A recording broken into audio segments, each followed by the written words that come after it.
महाकुंभ हमारा जो है ना, ये एशिया का सबसे बड़ा फेस्टिवल होएगा।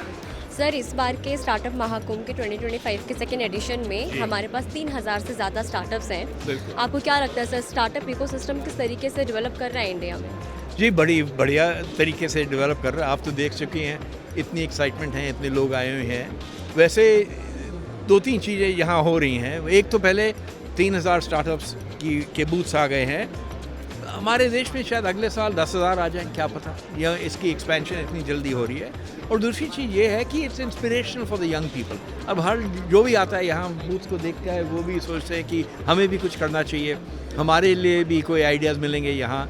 तो ये तो बढ़ी जा रहा है। रोलिंग स्टोन है, gathering steam very very quickly.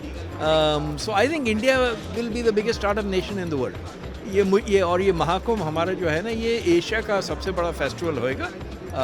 मुझे तो लगता है अगले 2-3 साल में शायद चाइना में इससे बड़ा होए, मुझे पता नहीं, लेकिन सर्टनली यूरोप से बड़ा फेस्टिवल तो यही आजकल हो गया है। अब देखना पड़ेगा ये कैसे डेवलप कर रहा है। और ये भारत मंडपम भी बहुत अच्छी वेन्यू है जहाँ इतने लोगों को अकोमोडेट कर सकते हैं। नहीं तो कहाँ और कोई जगह ही नहीं है इंडिया में इसके लिए। बिल्कुल सर, इतने सारे स्टार्टअप्स हैं, आई थिंक आप हर किसी को जाके वो मैसेज तो नहीं दे सकते हैं, बट हमारे गुड रिटर्न्स के थ्रू हम लोग चाहेंगे कि जितने भी हमारे स्टार्टअप्स यहाँ पे जिनके बूथ हैं, उनको आप एक मैसेज क्या देना चाहेंगे उनकी जर्नी को आगे और भी ज़्यादा सक्सेसफुल बनाने के लिए? जी, मैसेज यही देना चाहता हूँ कि जितनी अपॉर्चुनिटी इंडिया में है उनके लिए और दुनिया में कहीं नहीं है। India represents the biggest opportunity in the world, क्योंकि यहाँ नीड्स भी बहुत हैं, डेवलपमेंट की जर्नी भी बहुत आगे है। तो एक तो ये कहना चाहूँगा कि इतनी अपॉर्चुनिटी आपको और कहीं नहीं मिलेगी। दूसरी ये है कि आप अपना पर्पस सोचिए और अपने कॉम्पिटेंस के बारे में सोचिए। ये नहीं सोचिए कि हमने कितने पैसे बनाने कितनी जल्दी।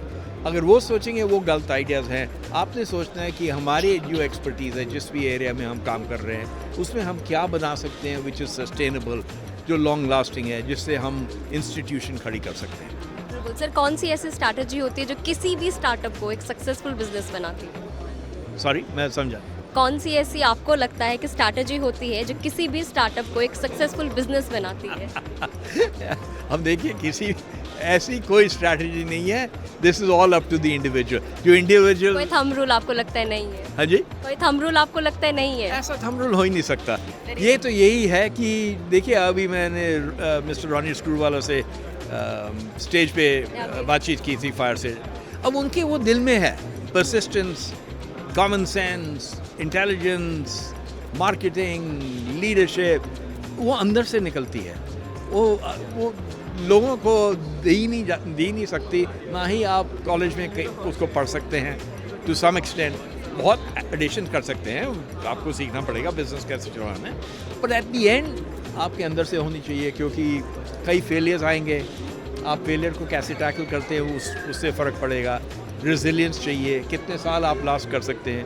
काम चाहिए, हार्ड वर्किंग चाहिए, कितने साल आप हार्ड वर्क कर सकते हैं। ये तो हर इंडिविजुअल अपने आप ही। आपकी कोई एक लर्निंग, आपकी इतनी सक्सेसफुल आपकी जर्नी रही है, इतनी इंटरेस्टिंग आपकी जर्नी रही है, कोई एक लर्निंग आप? जी, लर्निंग एक तो नहीं है, बहुत है, लेकिन मैं मेन लर्निंग यही कहूँगा कि never give up.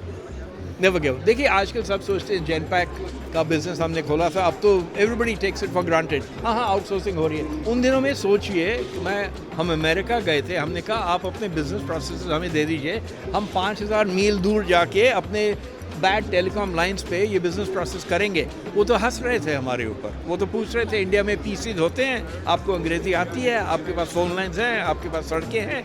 Never give up. When you have a good idea, कभी नहीं छोड़िए उसको, पकड़ के बैठिए। बिल्कुल, thank you so much sir, thank you.